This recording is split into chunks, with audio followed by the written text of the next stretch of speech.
A group of Australians who challenged the constitutional validity of COVID-19 measures will have to pay more than $200,000 to cover the legal costs of multiple governments.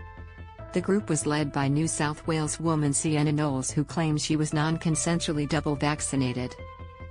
She was hospitalised as a result of adverse vaccine side effects and lost her job and other opportunities, she said in the claim dismissed by Federal Court Justice Debra Mortimer in June. Read more. Millionaire and his son die in Queensland plane crash. The case was brought against the Commonwealth, Victoria, NSW, Tasmania, Western Australia, the Northern Territory and Queensland. They sought a combined $363,492.67 lump sum to cover their legal costs after the case was dismissed. Justice Mortimer has instead ordered they be paid $214,023. The challengers had been given a reasonable opportunity to consider discontinuing the case, but there was a public interest in their argument which warranted a discount on the full amount, she said. Read more. Grace Tame goes to police after threats by her abuser. She also noted the solicitor for the group had advertised online for donations. We have been preparing legal challenges to help bring about sense and reason to Australia's COVID-19 response. Your help and generosity will assist legal costs and may be one of the biggest challenges for freedom in the history of Australia, one ad said. Unity and courage in our current situation for future generations depends upon it. It wasn't clear if any money was raised, or if so, what it had been spent on, the judge added.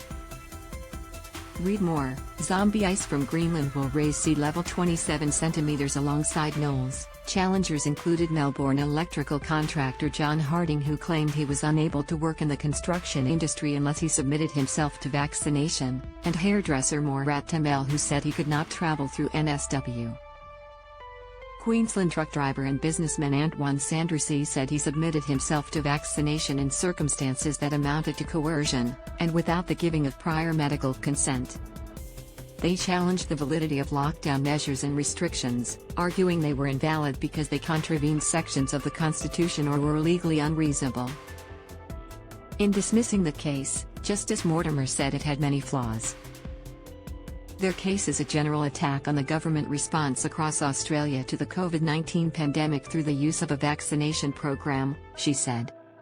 It was practically impossible in circumstances like a pandemic for a government to implement a responsive public health measure that causes or does no harm, she said.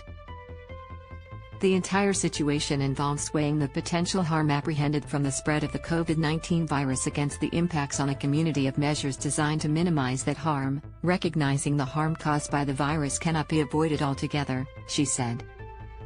Breakdown of costs awarded Commonwealth, $50,000 NSW, $39,023 Victoria, $50,000 Tasmania, $15,000 Western Australia, $20,000 Northern Territory, $20,000 Queensland, $20,000.